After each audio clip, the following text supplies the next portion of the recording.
When I opened that small crumpled piece of paper, I never imagined 5 rushed words from my daughter would change everything. Pretend you're sick and leave. For a moment I just stared, unsure whether to laugh or be alarmed.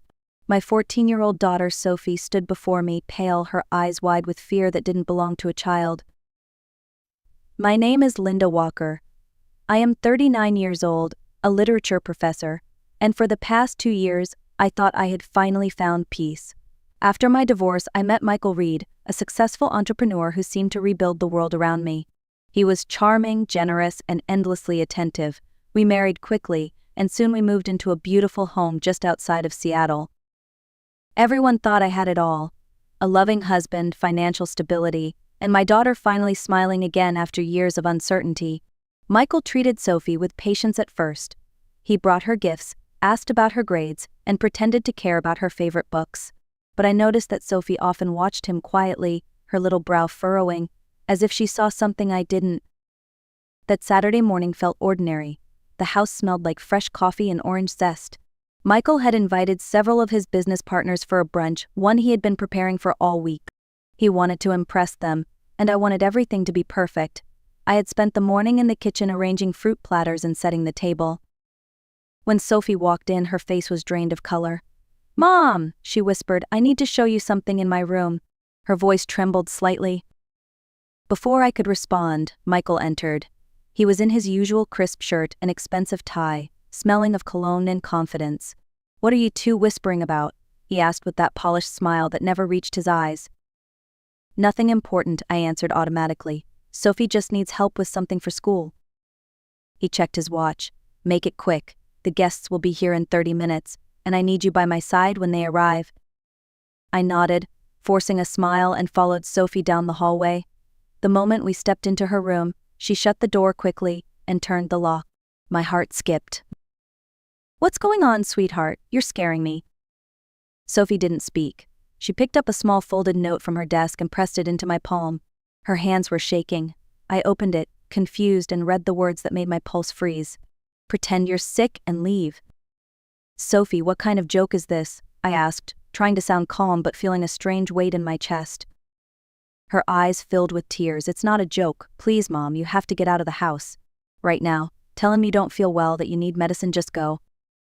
The fear in her voice was raw, trembling, too real to ignore. For the first time in years, I saw my daughter not as a child, but as someone standing between me and danger. I didn't understand why yet, but something deep inside told me to trust her, and that single choice would end up saving my life.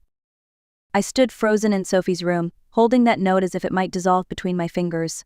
My mind raced to find logic, to explain why my daughter, my quiet, sensible Sophie, would tell me something so strange. "Sophie," I whispered, "you're shaking. Tell me what's happening." She opened her mouth, but before she could speak, footsteps echoed in the hallway. The doorknob turned slightly. My heart jumped. The door creaked open and Michael appeared, his jaw tight, his voice sharp but polite. "What's taking so long? The guests are already pulling into the driveway." "I just need a minute," I said quickly. "Sophie isn't feeling great either. We'll be right down." Michael's eyes lingered on us for a second longer than necessary, his smile perfectly rehearsed. Then he turned and walked away, leaving the faint scent of cologne hanging in the air. When the door clicked shut, Sophie looked at me with pleading eyes. "Please, Mom. I can't explain right now, but you have to leave. He'll notice soon." Her words collided with reason fighting to make sense. Michael had never raised his voice to me, never shown anger. He was calm, confident, the kind of man who planned everything down to the smallest detail. Surely this was some misunderstanding. "Sweetheart," I said softly, "maybe you heard something wrong. Maybe he was talking about work." Sophie shook her head violently. "No, Mom, it's not that. I'll tell you once we're safe, I promise. But you need to trust me right now." I looked at her, the trembling lip, the tears threatening to fall, and something inside me cracked. The maternal instinct that had guided me through every scraped knee, every heartbreak, every night of sickness, it whispered now, "Listen to her." Still, doubt clawed at me. My mind painted pictures of embarrassment, of misunderstanding, of apologizing to Michael later for overreacting. But then Sophie grabbed my wrist and whispered, "If you stay, he's going to hurt you." The room felt smaller, the air heavier. The ticking clock sounded louder than my own breathing. "I don't know what's going on," I said finally. but I'll trust you." I didn't realize it then, but those words spoken out of fear and motherly instinct would draw the line between life and death. I took a deep breath, straightened my blouse, and stepped out of the room, ready to play a part in a story I didn't yet understand. Downstairs, the living room was already buzzing with polite laughter. The smell of freshly brewed tea drifted from the kitchen, blending with the hum of conversation. Michael stood near the doorway, greeting two men in tailored suits. He caught sight of me immediately. "Feeling better, darling?" he asked, his tone smooth but watchful. "Not really," I said, pressing a hand to my temple. "I think it's another migraine. I'm going to the pharmacy for something stronger. Sophie's coming with me." Michael's jaw tightened for half a second before his perfect smile returned. "All right, but come back soon. They'll ask for you." "Of course," I said softly. My voice sounded steady, but my heart was hammering so hard I thought he could hear it. Sophie and I walked calmly through the front door. The moment we stepped outside, she gripped my hand so tightly it hurt. "Drive, Mom," she said under her breath. "Just drive." We climbed into the car, and as soon as the gate closed behind us, I saw her shoulders tremble. Her voice cracked when she finally spoke. "I heard him last night," she whispered. "He was in his office talking on the phone. He said you'd drink the tea today, like you always do, and no one would suspect a thing. He said it would look like a heart attack." I hit the brakes too hard, the tires screeching. "Sophie, that's not." She cut me off, tears streaming down her face. "Mom, please." I heard every word. He even laughed about it. The world tilted. The tea, the sudden insistence that I drink it during every brunch, the insurance paperwork Michael made me sign months ago for protection. It all flashed before me like shattered glass rearranging into a picture I didn't want to see. "Sophie," I whispered, my throat dry, "you're sure?" She nodded. "He said after you were gone, everything would be his. The money, the house, and he mentioned me too. He said he'd handle me later." For a moment I couldn't breathe. The air felt thick, the car shrinking around us. I started the engine again. "We're not going back there," I said, my voice trembling but firm. But Sophie looked straight at me. "We can't just run, Mom. He'll find us. We need proof." And right then I realized my daughter wasn't just saving me. She was already planning our survival. The thought of going back felt like stepping into a burning house. My body screamed no, but Sophie's logic was terrifyingly clear. Without proof, Michael could twist the story, paint me as unstable, and still get everything he wanted. "We need evidence," she said quietly. "The poison, the papers, something he can't deny." I hesitated at the intersection, gripping the wheel so hard my fingers ached. "If he finds us..." "He already will," she interrupted, "but this time we'll be ready." So, against every instinct of self-preservation, I turned the car around. When we drove back through the gate, my pulse thundered in my ears. The house looked too calm, the laughter inside almost mocking. I parked, drew a deep breath and said, "Remember the plan. You're not feeling well either. Go straight to your room, keep your phone on." Sophie nodded, clutching her small purse close like a lifeline. As soon as we stepped in, Michael turned from the guests, his polished smile intact.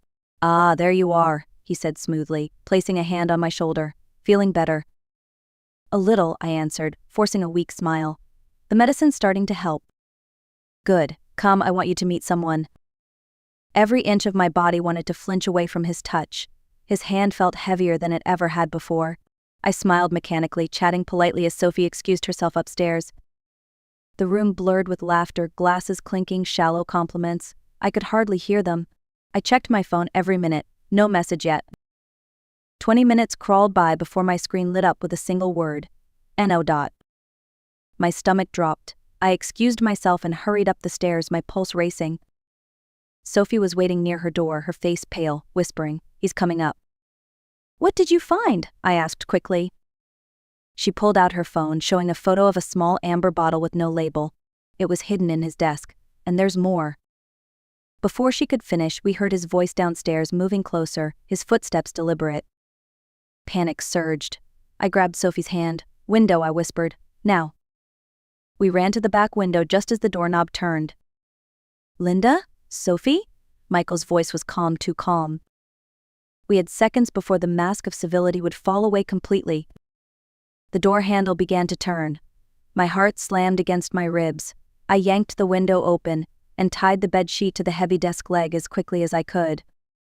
Sophie, go first, I whispered. Slide down as far as you can, then let go. Her eyes widened in panic. It's too high. It's our only chance, I urged. Go. The lock clicked. Michael was outside, keys jingling. His shadow passed under the door. Sophie swung one leg out and grabbed the makeshift rope.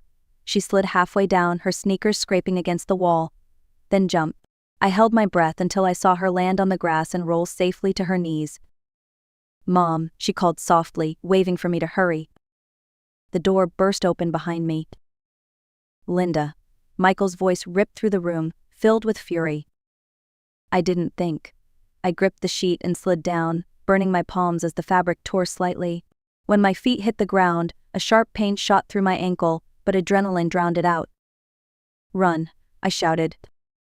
We darted across the backyard, weaving between the trimmed hedges, heading for the side gate. Behind us came the echo of Michael's voice now shouting for help. She's having another episode, she's taking Sophie. I understood then. He was already rewriting the story, making himself the victim. If the neighbors heard, they'd believe him, the charming husband, the unstable wife. We sprinted toward the outer fence and climbed over. My ankle screamed, but fear gave me strength. Once on the other side, Sophie grabbed my hand, gasping for breath. Where now? She asked. Into the woods, I said, pointing to the line of tall pines behind the houses. Branches slapped against our faces as we pushed through. My pulse pounded louder than the wind. After several frantic minutes, we reached a narrow road behind the neighborhood.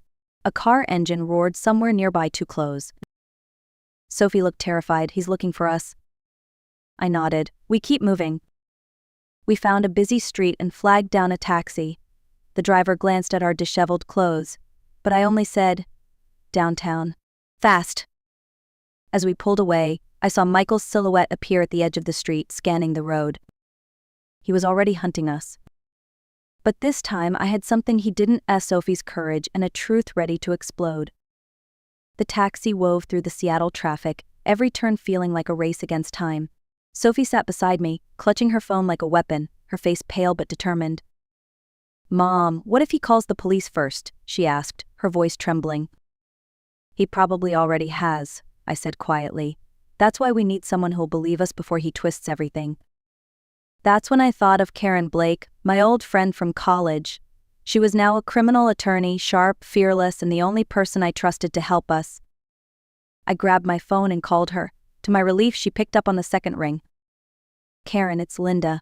I need your help. It's serious. Michael tried to kill me. There was a brief pause, then her voice came through steady and professional. Where are you? At the Riverfront Mall, 2nd floor, near the coffee shop. I'm on my way. Don't talk to anyone, especially not the police, until I get there. When we arrived, I led Sophie into the cafe. The smell of espresso should have been comforting, but my nerves were shot. We sat in a corner booth. I could see my reflection in the window, hair messy, eyes red, a woman caught between fear and disbelief. Sophie's phone buzzed. A message from Michael. Where are you? Please, come home. You're confused. I showed her my own phone, 10 missed calls and a voicemail from him, sounding perfectly calm. Linda, sweetheart, please call me back. You're not well. I just want to help you. My stomach twisted. He was already building his defense. 15 minutes later, Karen arrived, sharp navy blazer, hair pulled back, calm under pressure.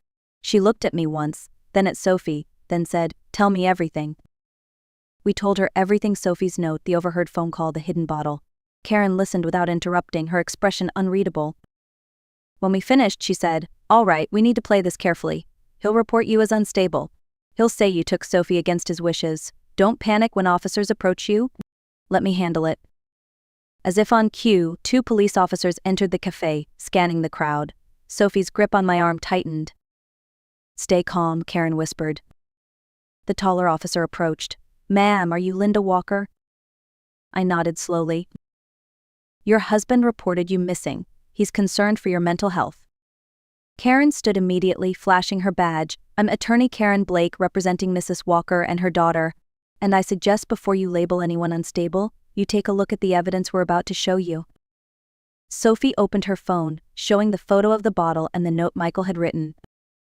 For the first time that day, I saw doubt flicker across the officers' faces. The officers exchanged a quick glance before the older one cleared his throat. We'll need both of you to come to the station for questioning, he said carefully. Your husband is on his way there now? Karen nodded coolly. Good, we'll meet him there. But my clients are not suspects, they're witnesses and victims of an attempted homicide. The younger officer hesitated. That's a serious accusation, ma'am. Karen's tone hardened. So is poisoning someone. At the precinct, the air was cold and sterile. Michael arrived minutes later, dressed impeccably as always. His performance began the moment he stepped into the room. Linda, he said with a shaky smile, thank God you're safe. You scared me half to death. I stared at him, unable to speak.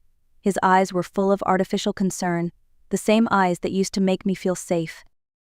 Officer, he continued smoothly, my wife has been struggling. Anxiety, paranoia. I've tried to get her help, but she refuses her medication. That's a lie, I said sharply, my voice trembling with anger. I've never been treated for anything like that. Michael sighed dramatically. She forgets things, she gets confused.